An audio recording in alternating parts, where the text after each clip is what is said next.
To fix an Astro that won't turn on, several steps can be taken. First, consider the potential causes: outdated firmware or faulty batteries. To address these issues, start by updating the firmware. This can be done by visiting the Astro gaming website, navigating to the Astro series software, and downloading the Astro Command Center on a computer.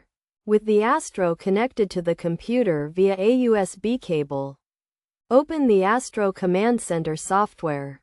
Ensure the headsets are detected, and click the red Update button to check for firmware updates.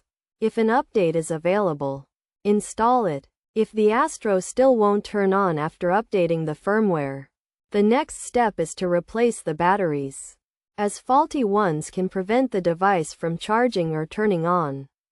Replacing the batteries with new ones should resolve the issue. For additional assistance, customer service can be contacted for further support.